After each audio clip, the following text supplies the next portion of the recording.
Hello friend. Gurukul vision academy एक बार फिर आप सबको स्वागत करती है। और जैसा कि ये पॉलिटी का एमसीक्यू का सीरीज चल रहा है और इस सीरीज का जो है सबका 5वां लेक्चर है। तो इस सीरीज में जो लेक्चर चल रहा है उसका फायदा आप सब उठा रहे हैं और उम्मीद करते हैं कि आप सभी को अच्छा लग भी रहा होगा। और जैसा कि सबको सबका रिस्पॉन्स मिल रहा है। और जैसा कि आप जानते हैं कि ऑफलाइन क्लासेस हम लोग का शुरू हो चुका है, जो मॉर्निंग के टाइम में है 7 से 10 के बीच में जो क्लासेस चल रही है उसमें आप आए ज्यादा से ज्यादा और उसका लाभ उठाएं। ठीक है, तो चलिए जब हम लोग बिना सेशन को गवाएं हम लोग डायरेक्ट सेशन को स्टार्ट करते हैं। ठीक है,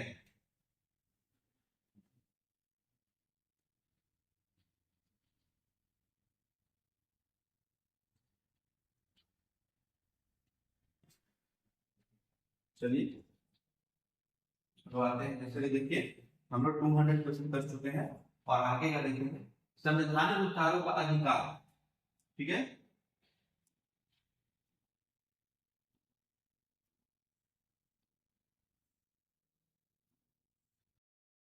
संवैधानिक उपचारों का अधिकार किसके तहत आता है? ठीक है, किसके तहत आता है तो बताइए संवैधानिक उपचारों का अधिकार किसके अंतर्गत आता है। तो सबसे पहले देखिए कि ये संवैधानिक उपचार किस आर्टिकल में आता है।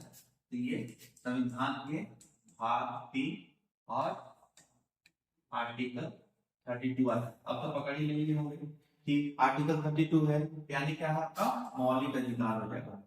ठीक है, मौलिक अधिकार हो जाएगा। निवारक निरोध अधिनियम प्रिवेंटिव डिटेंशन एक्ट, ठीक है, द्वारा रोका जा सकता है। क्या चीज को रोका जा सकता है? ठीक है ना। आप देखिए निवारक निरोध अधिनियम है।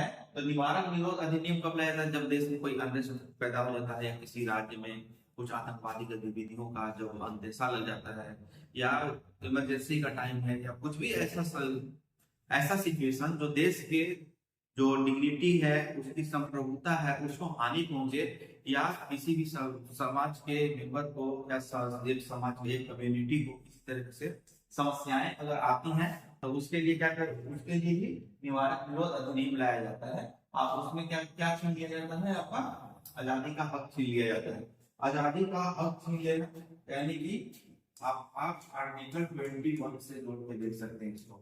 ठीक है, आप आर्टिकल 21 के देखिए आर्टिकल 21, आर्टिकल 19 और आर्टिकल 14, ये तीनों को कंबाइंड रूप में देखें तो आपका आजादी का हक यहाँ पे छीन जाता है। ठीक है, तो तीनों को कंबाइंड रूप में आपको देखना पड़ेगा। समानता का अधिकार जानते हैं कहाँ है? समानता का अधिकार, ठीक है, आर्टिकल 14। शिक्षा का अधिकार आर्टिकल 21। संपत्ति का अधिकार 300A। ठीक है, पहले संपत्ति का हक जो था वो क्या था आपका? संपत्ति का हक भी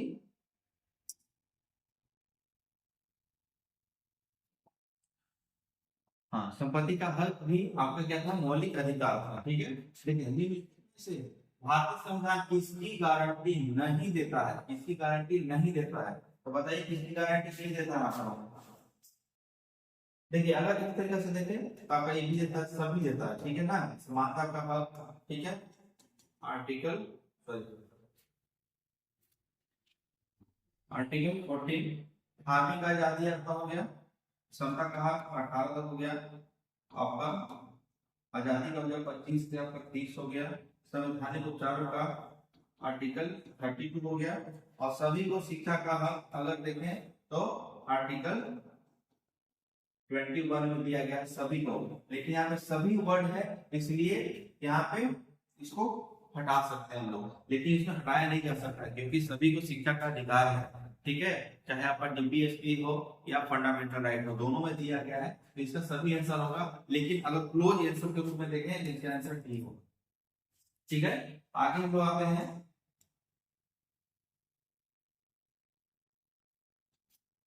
देखिए भारतीय नागरिकता किसके द्वारा दी जाती है?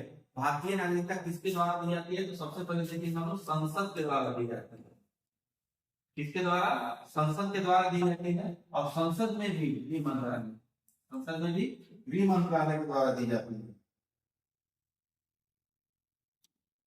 संसद में भी कल्याणकारी राज्य संबंधी विचार किसमें दिए गए हैं? देखिए कल्याणकारी राज्य की अवधारणा कहाँ दिया गया है? तुम्हारा डीपीएससी में दिया गया है, ठीक है ना। तो राज्य के नीति निर्देशक सिद्धांत में दिया गया है, ठीक है। चलिए आप लोग बताइए भाग 7 में क्या दिया गया है? ठीक है, भाग 7 में क्या दिया गया? निम्नलिखित में से कौन सा एक, क्योंकि देखिए उद्देश्य का जान ही रहे हैं, भाग 7 में क्या क्या है, आप लोग कमेंट करें। निम्नलिखित में से कौन सा एक मौलिक कर्तव्य नहीं है? मौलिक कर्तव्य नहीं है बोल रहा है, ठीक है। तो देखिए यहाँ संविधान का पालन और कर्तव्य नहीं है, ठीक है। संविधान का पालन और राष्ट्रीय ध्वज का सम्मान करना, हाँ ये है, ठीक है। एकता और भाईचारे को बढ़ावा देना, ठीक है। प्रभुत्व की रक्षा करना और उसे बनाए रखना, हाँ होगा, ठीक है। आगे देखते हैं क्या होगा।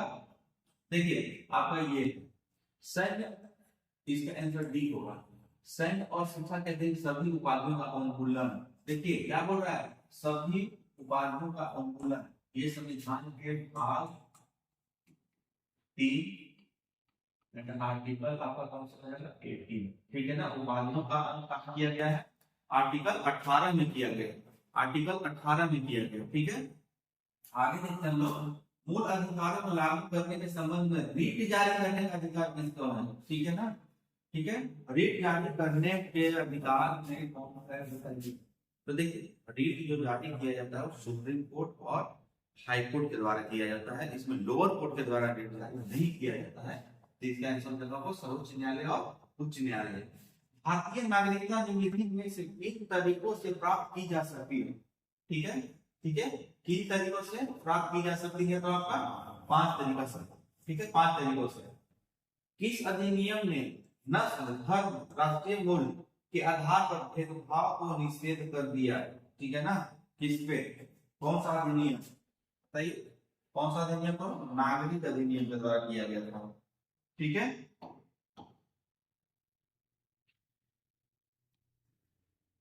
निम्नलिखित में से कौन सा एक मौलिक अधिकार नहीं है?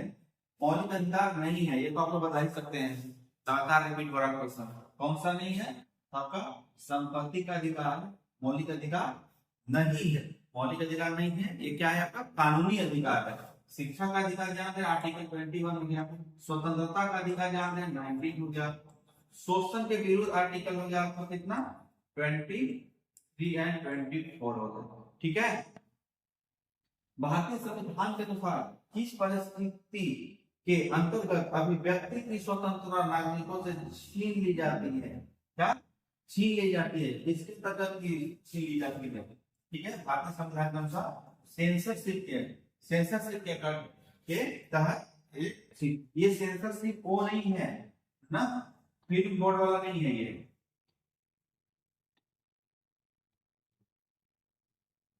फिल्म बोर्ड वाला नहीं है, ठीक है। आगे का हम लोग देखते हैं।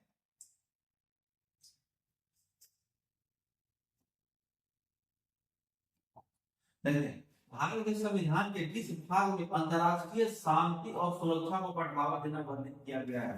ठीक है, अंतरराष्ट्रीय शांति और सुरक्षा को बढ़ावा देना दिया गया किस संविधान के अंतर्गत दिया गया है? तो आपका ये प्रस्तावना के या प्रस्तावना नहीं, आपका राज्य के नीति निर्देशक सिद्धांत होगा। इसमें आर्टिकल 51 होगा, आर्टिकल 51 होगा, ठीक ना।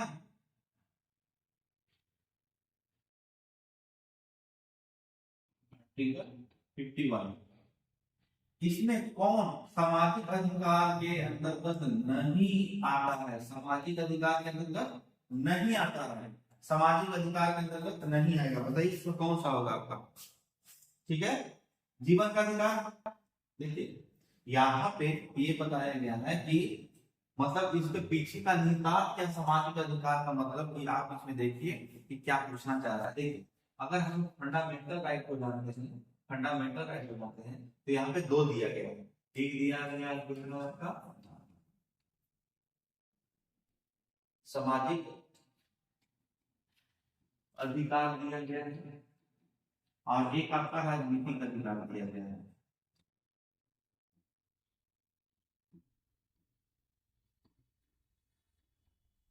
राजनीतिक अधिकार दिया गया है। तो देखिए, और आपका डीपीएससी में देखिए, डीपीएससी में अगर देखें तो वहां पे भी आपका ये मिलेगा, सामाजिक और यहाँ पे राजनीतिक नहीं, यहाँ पे आर्थिक मिल जाएगा,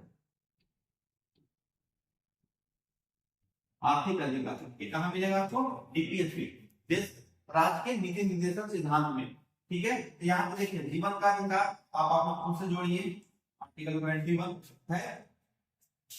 धार्मिक स्वतंत्रता का अधिकार आपका 25 से 30 आर्टिकल है। शिक्षा एवं संस्कृति का अधिकार 29 और 30, 29 से 30 है। ठीक है, आर्टिकल 29 और 30 में है शिक्षा और संस्कृति की रक्षा करना। अपना शिक्षा जिस तरीके से आप शिक्षा को बढ़ावा दे सकते, जैसे मदरसा हो गया या कोई कम्युनिटी होते हैं अपना जो शिक्षा देते हैं, अपनी अल्पसंख्यक लोग शिक्षा देते हैं, उसके बारे में। तो देखिए आपका 3 यहीं पे अगर फंडामेंटल राइट में आ गया तो आपका मतदान का अधिकार, मतदान का अधिकार का क्या करता, राजनीतिक अधिकार, राजनीतिक अधिकार। और राजनीतिक अधिकार के हो गए से हुआ, ठीक है। साथ ही साथ मतदान का अधिकार होता है, संवैधानिक अधिकार, मौलिक अधिकार, डिफरेंट इन सब तीनों पर डिपेंड करता है। भारतीय गणराज्य में वास्तविक कार्यकारी प्राधिकार निम्न में से किसके पास होता है? ठीक है, किसके पास होता है? तो मंत्री परिषद के पास होता है। याद रखिएगा, वास्तविक कार्यकारी प्राधिकार किसके पास होता है? मंत्री परिषद के पास होता है। अगर मंत्री परिषद न रहे तो आपका प्रधानमंत्री बनेगा। ठीक है, अगर आपका मंत्री परिषद न रहे तब प्रधानमंत्री होगा, जैसे मंत्री परिषद होगा। आगे देखते हैं हम लोग।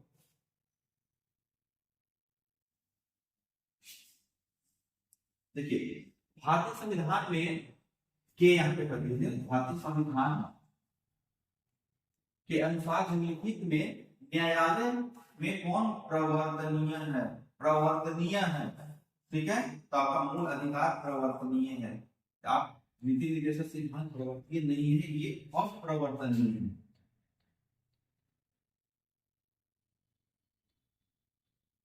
ये अप्रवर्तनीय है। ठीक है, भारत के राष्ट्रपति का निर्वाचन करने के निर्वाचक मंडल में निम्नलिखित में से कौन शामिल होते हैं? राष्ट्रपति के निर्वाचन में, ठीक है, राष्ट्रपति के निर्वाचन में देखिए आपको पता है संसद के निर्वाचित सदस्य, लोकसभा राज्यसभा मिलाकर, और जितने भी स्टेट में विधानसभाएं हैं के निर्वाचित सदस्य हो गए। और साथ ही साथ दिल्ली और पांडुचेरी ऐसे 2 केंद्र शासित प्रदेश कर सकते हैं, क्योंकि दिल्ली तो राष्ट्रीय राजधानी क्षेत्र है। ठीक है, तो उसका छोड़ दे, और उसको हो गया आपका पुडुचेरी हो गया। तो इन सब का कौन हो जाएगा आपका यहाँ पे? आपका राज्यसभा का विधानमंडलों पे निर्वाचित, राज्यसभा नहीं, ये नहीं होगा, तो ऑप्शन बी होगा। लोकसभा तथा राज्य विधानसभाओं के सदस्य के बीच में। ठीक है, सदस्य के पहले आप लोग निर्वाचित लगा देंगे, क्योंकि यहाँ पे राष्ट्रपति का बात किया गया। ठीक है, आगे आते हैं लोग। देखिए भारत के संविधान के अनुसार भारत के राष्ट्रपति के कार्यालय में व्यक्ति को ना कितने अवधि के अंदर भर देना चाहिए? कितने मतलब तो इलेक्शन हो जाना चाहिए, एक नया राष्ट्रपति बन जाना चाहिए, तब 6 महीने। ठीक है, 6 माह। राज्यसभा को भंग करने में निम्नलिखित में से कौन सा सक्षम है? बताइए कौन सा सक्षम है राज्यसभा को भंग करने में? बताइए, और आपके पास राष्ट्रपति का सक्षम है? नहीं, राष्ट्रपति नहीं। राज्यसभा कभी भी भंग नहीं होता है। ठीक है, राज्यसभा कभी भंग नहीं होता है। ठीक है, 6 साल का कार्यकाल होता है एक सदस्य का, और प्रत्येक जो सदस्य का कार्यकाल पूरा होता है उसके लिए 2 वर्षों पे चुनाव होता है। ठीक है, संसद की निम्नोक्त अस्थायी समितियों में से इसमें राज्यसभा का कोई सांसद नहीं होता है। राज्यसभा का कोई सांसद नहीं होता है। चलिए इसको देखते हैं। देखिए कोई भी सांसद नहीं होता है। देखिए आकलन समिति में नहीं होता है, इसको प्राकलन समिति के नाम से आप लोग नाम ले लो। प्राक्कलन समिति, ठीक है। प्राक्कलन समिति में 30 मेंबर होते हैं और सब के सब लोकसभा से होते हैं, राज्यसभा से कोई नहीं होता, ठीक है। वहीं अगर हम लोक लेखा समिति का बात करें तो यहाँ पे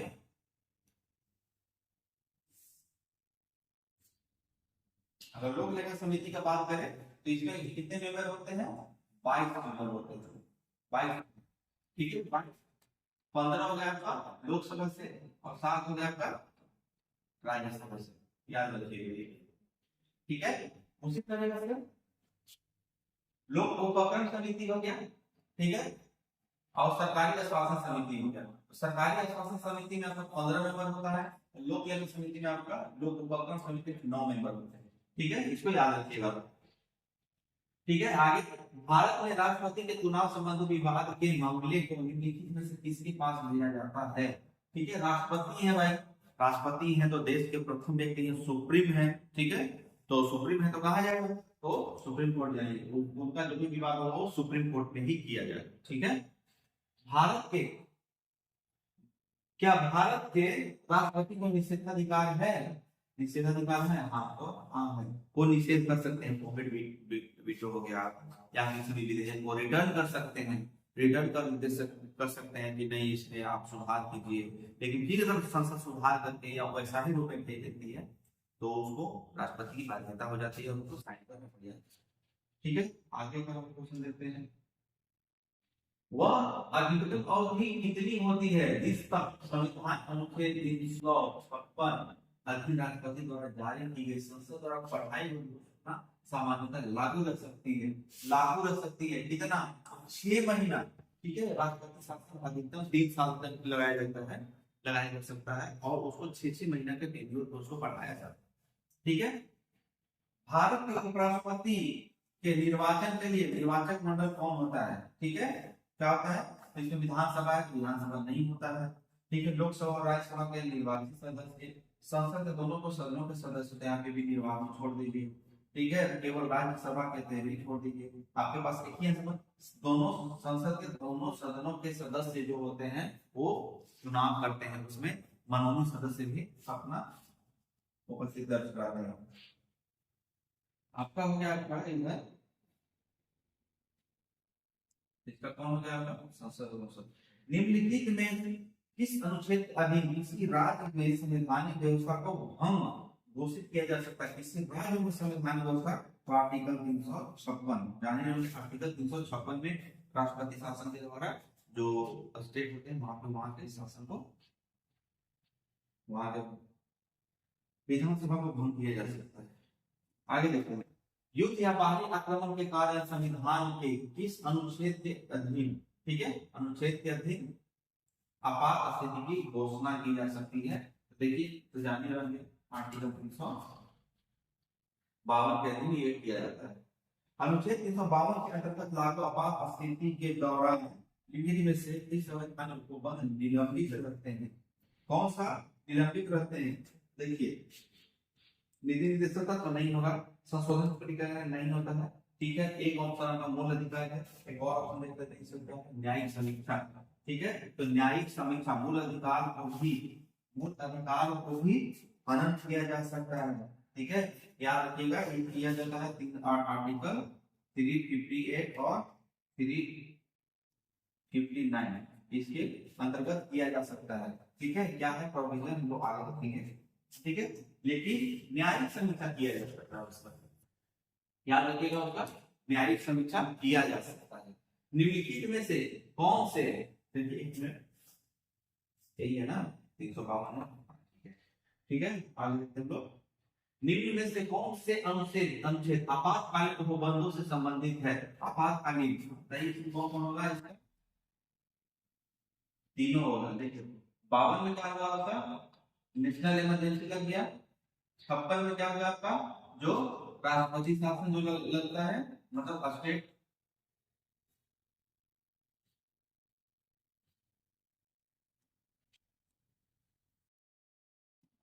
यहाँ पे स्टेट इमरजेंसी मतलब बोल सकते हैं आप। इसका हो गया फाइनेंशियल इमरजेंसी, ठीक है। आगे देखते हैं लोग, ठीक है। निम्नलिखित में राष्ट्रपति की कौन सी क्षमताएं शक्ति के अंतर्गत दंड प्रक्रिया को बिना बदले उसकी अवधि कम कर दी जाती है। तो देखिए ऐसे भी होता है, तो किसी चीज को कम किया जाता है, उसको हो जाते हैं लघु कर दिया, लघु को छोटा कर दिया गया, तो इसका लघुकरण होगा। अगला क्वेश्चन है, जब भारत के राष्ट्रपति और उपराष्ट्रपति दोनों के पद खाली हो तो उनका काम कौन करेगा? ठीक है, इसको हम लोग अच्छा से समझते हैं इसमें क्या होता है। ठीक, अगर प्रेसिडेंट हो, देखिए प्रेसिडेंट हो तो सही, अगर प्रेसिडेंट नहीं हो तो वाइस प्रेसिडेंट होंगे, वो राष्ट्रपति का भूमिका निभाएंगे। ठीक है, अगर ये ना हो तो chief justice of India, Bharat सर्वोच्च न्यायालय का मुख्य न्यायाधीश, भारत का मुख्य न्यायाधीश बोल सकते हैं, वो करेंगे। अगर ये नहीं है तो सीनियर मोस्ट जज ऑफ सुप्रीम कोर्ट, ठीक है, सीनियर जज, सीनियर मोस्ट जज ऑफ सुप्रीम कोर्ट। अगर ये नहीं है तो फिर क्या होगा कि संसद के 10 दलों की समिति बनेगी। ठीक है ना, 10 मेंबर बनते हैं और पार्लियामेंट में, पार्लियामेंट की 10 मेंबर की समिति बनेगी, वो डिसाइड करेगी। अगर ये भी ना हो, ये भी ना हो तो समझना देश खत्म। मतलब ये अब तक ऐसा सिचुएशन नहीं आया है, ऐसा सिचुएशन नहीं आया, मतलब इनमें से ऐसा कोई भी सिचुएशन ऐसा नहीं बन रहा है कि क्या मतलब कोरोना आया ऐसा सिचुएशन बन गया, बन ही गया, देखिए सिचुएशन देश का कुछ और ही बन गया था, तो उससे कोई फर्क नहीं होता। ठीक है, तो इसमें क्या है आपका, तो इसमें आपका देखिए जाहिर है आपका vice president chief justice of India पहली बार मोहम्मद हिदायतुल्लाह, ठीक है, हिदायत मोहम्मद हिदायतुल्लाह पहले ऐसे सुप्रीम कोर्ट के जज थे, सुप्रीम कोर्ट के जो चीफ जस्टिस ऑफ इंडिया थे, जो राष्ट्रपति का कार्यभार संभाले थे। ठीक है, जब भारत के राष्ट्रपति और उपराष्ट्रपति दोनों एक पद खाली हो तो उनका काम कौन करेगा? देखिए तो मिल गया पर मुख्य न्यायाधीश, आगे देखिए भारतीय संघ के राष्ट्रपति के पास वही संवैधानिक अधिकार है जो ब्रिटिश राजा के या रानी के पास है, ब्रिटिश राजा या रानी के पास है। इसका मतलब करने का है कि जो राष्ट्रपति का जो पदभार लिया गया है वो ब्रिटेन के जो राजा रानी के राजा या रानी जो प्रमुख होंगे उसी के पैरल किया गया। लेकिन यहाँ पे डिफरेंस है, यहाँ पे भारत लोकतांत्रिक गणराज्य है, इसीलिए यहाँ पे निर्वाचित राष्ट्रपति होते हैं और वहां वंशानुगत, यानी ब्रिटेन में वंशानुगत। ठीक है, भारत का उपराष्ट्रपति होता है, ठीक है, तो राज्यसभा का पदेन अध्यक्ष होता है, राष्ट्रपति उपराष्ट्रपति राज्यसभा का पदेन अध्यक्ष होता है।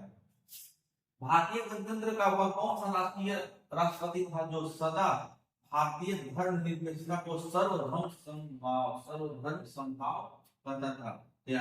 डॉक्टर सर्वपल्ली राधाकृष्णन थे। ठीक है, इन्हीं के जन्म 5 सितंबर को टीचर्स डे मनाया जाता है, टीचर्स डे, ठीक है, मनाया जाता है। संघ लोक सेवा आयोग के किसी सदस्य को हटाया जा सकता है, ठीक है, इसके द्वारा राष्ट्रपति के द्वारा हटाया जा सकता है। फोकट विटो में भारत के राष्ट्रपति किसी भी विधेयक को कितने समय के लिए रख सकता है? तो ये हमेशा मतलब इसको कोई टाइम लिमिट नहीं, अनिश्चित काल के लिए रखा जा सकता है। ठीक है, अनिश्चित काल के लिए रखा जा सकता है। पॉकेट विटो क्या है? मतलब कोई भी साधारण विधेयक जो होता है वो राष्ट्रपति के पास भेजा जाता है कि इस पे आप साइन कीजिए, कानून बनाना है, लेकिन राष्ट्रपति को ऐसा लगता है कि नहीं ये कोई आवश्यकता नहीं है, तो क्या करते हैं वो कि उसको बस टेबल पर रख देते हैं, उसको साइन नहीं करते हैं, यानी कि वो अपना पॉकेट में डाल लिए, ये बोला जाता है। ठीक है, राष्ट्रपति द्वारा राज्यसभा के कितने सदस्यों को नामित किया जाता है? ठीक है, राष्ट्रपति द्वारा कितना किया जाता है? 12 सदस्यों को नामित किया जाता है। कितने को? 12 सदस्यों को नामित किया जाता है। ठीक है, भारत के राष्ट्रपति का नाम बताया जो निर्विरोध चुने गए थे, निर्विरोध चुने गए करता है नीलम संजीव रेड्डी के। ठीक है, नीलम संजीव रेड्डी जो थे निर्विरोध चुने गए थे। निर्विरोध चुने जाने का मतलब क्या होता है? उनके विपक्ष में कोई भी खड़ा नहीं है। ठीक है, कोई भी खड़ा नहीं है। आगे देखते हैं हम लोग, युद्ध या आक्रमण के कारण अनुच्छेद 352 के अंतर्गत आपातकाल की घोषणा के लिए संसद का अनुमोदन अपेक्षित है। युद्ध या बस इतना जानिए कि आर्टिकल 352 जब लग जाता है तो संसद के द्वारा अनुमोदन किया जाता है। कितने दिनों के अंतर्गत? तो 1 महीना के अंतर्गत आपको उसका अनुमोदन करना पड़ेगा। ठीक है। भारतीय संसद राज्य के इस विषय पर कानून बनाने के लिए सक्षम है। भारतीय संसद, ठीक है। देखिए इसमें आप भारतीय संसद, तो यहाँ पे कहा होगा आपका देश के सभी राज्यों की विधानसभाएं, ठीक है, अनुच्छेद अनुरोध करती है 2 या 2 से अधिक।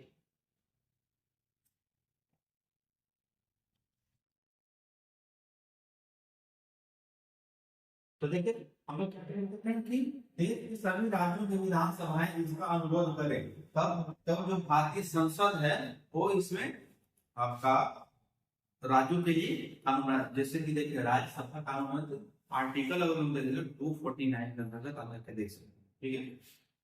निम्नलिखित में से कौन 2 बार भारत का राष्ट्रपति चुना गया था? 2 बार कौन थे? आपका डॉक्टर राजेंद्र प्रसाद। राजेंद्र प्रसाद क्या थे कि फर्स्ट प्रेसिडेंट ऑफ इंडिया, ठीक है, इंडिया के प्रथम जो राष्ट्रपति रहे थे। आगे चलिए देखते हैं हम लोग, अगला देखते हैं भारत के उपराष्ट्रपति का चुनाव किया जाता है। ठीक है ना, भारत के उपराष्ट्रपति का चुनाव किया जाता है। पता ही अभी जस्ट हम लोग पढ़े थे कि संसद के सदस्यों द्वारा। भारत के राष्ट्रपति के पास अधिकार है, ठीक है ना। कितने अपार अधिकार है? तो 3। ठीक है, कौन कौन? आर्टिकल 352, 353 और 360, 3 अपार। ठीक है। यदि राष्ट्रपति त्याग पत्र देना चाहे तो वह अपना त्याग पत्र किसे संबोधित करेगा? ठीक है, यदि कि राष्ट्रपति हैं तो राष्ट्रपति किसको देगा? उपराष्ट्रपति को। और उपराष्ट्रपति किसको देगा? राष्ट्रपति को। ठीक है, वैसे वर्षा इसको याद रखिएगा। भारत का संवैधानिक अध्यक्ष कौन होता है? देखिए संवैधानिक अध्यक्ष क्या आपका राष्ट्रपति। संवैधानिक अध्यक्ष कौन होंगे? राष्ट्रपति। वास्तविक अध्यक्ष पूछ दे तो भारत का वास्तविक अध्यक्ष मतलब किस भारत का नहीं, ठीक है ना। यहाँ पर संसद से या कार्यपालिका का अध्यक्ष बोलते हैं। कार्यपालिका वास्तविक अध्यक्ष तो होगा प्रधानमंत्री। निम्नलिखित में से किसकी नियुक्ति भारत के राष्ट्रपति द्वारा नहीं की जाती है? नहीं की जाती है, बताइए किसका? तो बाकी सब होगा लोकसभा अध्यक्ष। लोकसभा अध्यक्ष की नियुक्ति संसद के सदस्य अपने में मिलकर करते हैं। ठीक है, उसमें चुनाव करते हैं। भारत का राष्ट्रपति के पद पर पुनर्निर्वाचन के लिए कितनी बार खड़ा हो सकता है? कौन है राष्ट्रपति है? कितनी बार चाहे कितनी बार। ठीक है, जैसे अमेरिका के संविधान में एक प्रावधान किया गया है कि कोई भी व्यक्ति 2 बार से ज्यादा राष्ट्रपति नहीं बन सकता है। ठीक है, लेकिन भारतीय संविधान में ऐसा कोई प्रावधान नहीं है।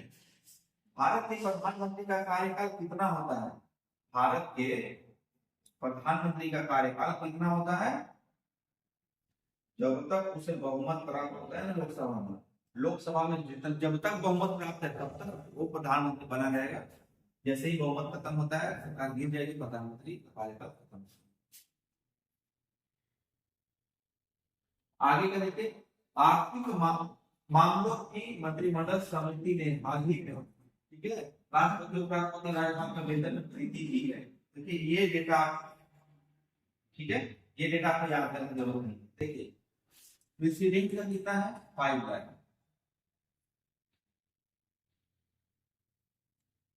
प्रेसिडेंट का कितना है?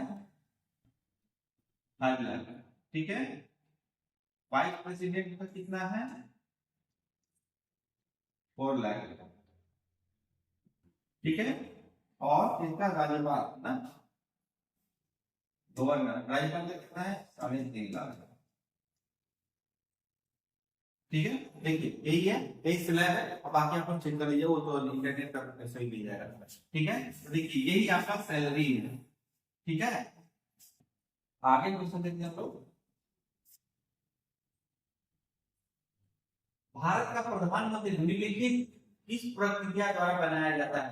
भारत का प्रधानमंत्री, याद कीजिएगा, नियुक्त किया जाता है, नियुक्त किया जाता है, निर्वाचन नहीं याद रखना, ठीक है ना। नियुक्त करता है, कौन नियुक्त करता है? प्रेसिडेंट करते हैं। ये निर्वाचित होकर जितने भी संसद का मेंबर है, संसद में लोकसभा का जितना भी मेंबर है, जैसा कि आप अभी कितना है बताइए, 545 से 543, आप कमेंट बॉक्स में कीजिए।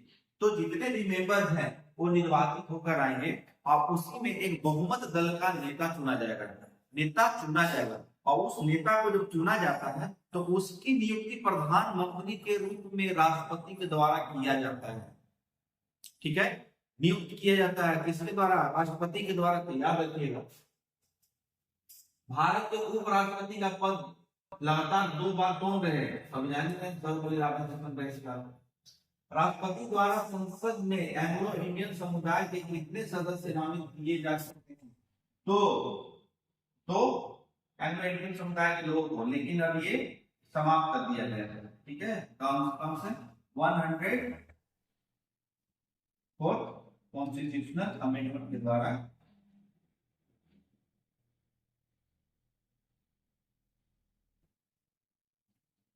कॉन्स्टिट्यूशनल अमेंडमेंट के द्वारा 2020 में इसको खत्म कर दिया गया, ठीक है। याद रखिएगा, ये भारत का राष्ट्रपति अध्यादेश कितनी अवधि के लिए लागू करता है? 6 महीना, ठीक है। 9 महीना याद नहीं कर रहे थे, 6 महीना याद करना, ठीक है। 6 महीना तक के लिए ही वो कर सकता है, लेकिन 6 महीना के बाद या उसी के ड्यूरिंग जो पहला जो सेशन आएगा, संसद का पहला सेशन जब आएगा तो उसमें उस विधेयक को पास करवाना होगा, वरना अध्यादेश खत्म हो जाएगा, ठीक है। आगे क्या देखते हैं हम लोग? आगे का, यदि कोई राज्य केंद्रीय सरकार के निर्देशों का पालन न करे तो राष्ट्रपति क्या कर सकता है? ठीक है ना, कोई राज्य जो है केंद्र सरकार के द्वारा या राष्ट्रपति के द्वारा उसको काम दिया गया और वो काम नहीं करता है तो क्या कर सकता है बताइए? होगा, वह राज्य के लिए संवैधानिक तंत्र की विफलता घोषित कर सकता है और राज्य के शासन का उत्तरदायित्व संभाल सकता है, ठीक है। ये आपका क्वेश्चन बी होगा। अब आप लोग बता देते हैं कि ये सरकार जो निर्देश देता है वो आर्टिकल कौन देता है, ठीक है। तो आर्टिकल आपका होगा 65, ठीक है, या 265। अब इन दोनों में से आपको ऑप्शन चूज करके कमेंट बॉक्स में करना है, ये तीनों आर्टिकल में से किसके अंतर्गत कोई राज्य को केंद्रीय सरकार का निर्देशों का पालन करना होता है, ठीक है। तो आप लोग ये बताइए कमेंट बॉक्स में इसको आप लोग कमेंट करें। तो फ्रेंड, आज हम लोग अपना जो 5वां लेक्चर सीरीज था उसको हम लोग यहीं पे एंड करते हैं। और चलिए इसके आगे हम लोग क्या करते हैं कि आपका नेक्स्ट सेशन का कल शुरुआत करेंगे। और हाँ, एक मतलब सूचना है कि हमारा जो बैच है वो सुबह 7 बजे से 10 बजे तक शुरू हो चुका है। आपको ज्यादा संख्या में आकर आप एनरोल कराएं और एक बेहतर एजुकेशन और क्वालिटी एजुकेशन आपका अंदर ज्ञान करें, अपने अंदर ले और अपनी सफलता को पाने में एक आसान रास्ता है। तो चलिए फिर हम लोग इस सेशन को यहीं पे एंड करते हैं और चलिए, थैंक यू।